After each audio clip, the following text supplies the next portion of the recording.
Here are the legs. Here's the abdominal muscles. Have kind of been torn a little bit. This is all the chest, or the pectoralis muscles underneath here. And here are the little tiny arms. And the head is, of course, missing.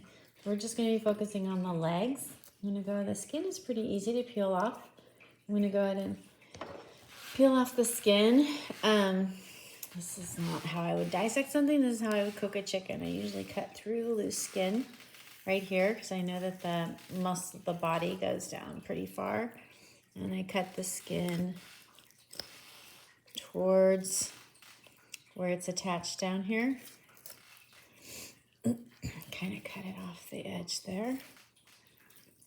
And I can tease through the loose areolar connective tissue. I'm going to use this chicken for some soup, so I'm going to skin the whole thing, but I'm just going to show you skinning the leg. Even just kind of tear it and flip it over to the other side. And just going to pull it. Kind of adheres tightly to the back right here. This is the chicken's gluteal muscles. There's more connective tissue right there. And then down to its tail.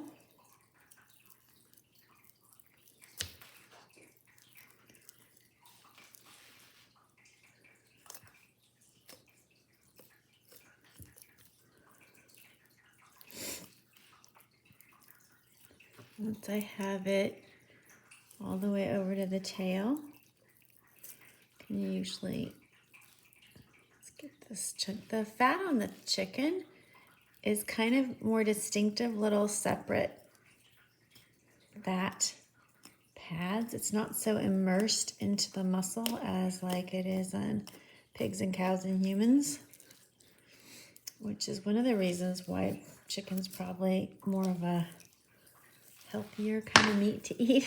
So once you have it all the way around the leg, you can kind of pull the whole thing off like a pair of pants, and it should just come right off of, this is the ankle bone, so this is the bottom of the tibia right down here. So we're going to be looking at the shin and the gastrocnemius in the drumstick part, and we're going to be looking for the medial muscles over here on this side, kind of the anterior side of the chicken's leg. You can remove this little pad of fat to see the muscles a little better.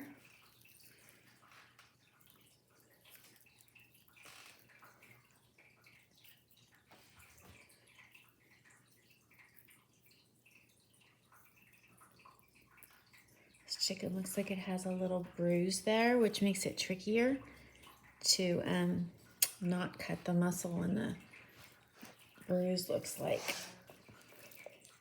the fat, the muscle itself. So even though it's usually the fat doesn't look pink like this. Once I get that fat off, I can see the sartorius, the lateral side of the sartorius on the cat, just like we could see it on the chicken, just like we could see it on the cat. To separate the muscles from each other, you have to look for things like this line, this lateral edge of the sartorius, and kind of get your scissors in there, or scissors or knife in there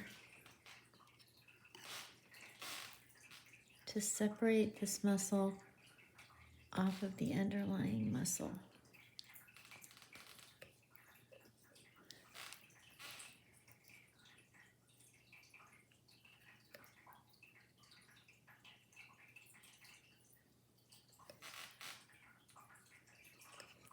So what's on my thumb right now? This is the lateral edge of the sartorius. If I flip this over to the medial side, this is the medial edge of the sartorius. Looks pretty similar in the cat. There's a little pad of fat in the middle right there that's covering probably the psoas muscle.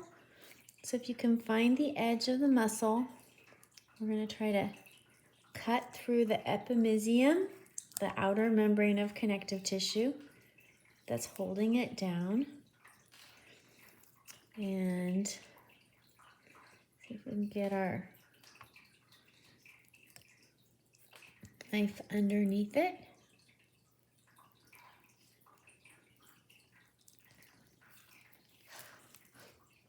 To the other side. It's right over here. So when you're dissecting a muscle, we're trying to separate the connective tissue that holds the muscle, the superficial muscles, down onto the deeper muscles. We're going to try to leave the insertion and the origin connected.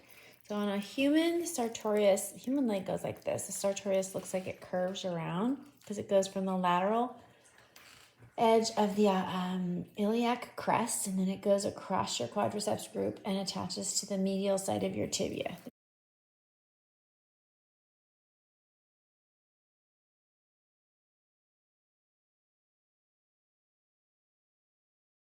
Chicken's leg and the cat's leg are not held in the same position, so it looks a little different. So I've separated it and lifted it up to here. Once you get it started, it's a little easier to just follow that line and continue to cut through the connective tissue that separates it, that holds those two together. Sartorius is one of the first muscles you'll find. The second muscle you're going to find is the gracilis, which is going straight across the from the pubic bone. This is the pelvis over to the medial edge. So those are the two kind of first muscles that usually you find on the medial aspect of the leg. So in addition to watching the videos that Mr. Gaddy made, I recommend referring to the diagrams that you colored in your packet of the human and also comparing those to the diagrams and the instructions for dissecting that show the different muscles on the cat. And by doing that comparative anatomy, you will have more success finding all of these muscles on your chicken. Have fun!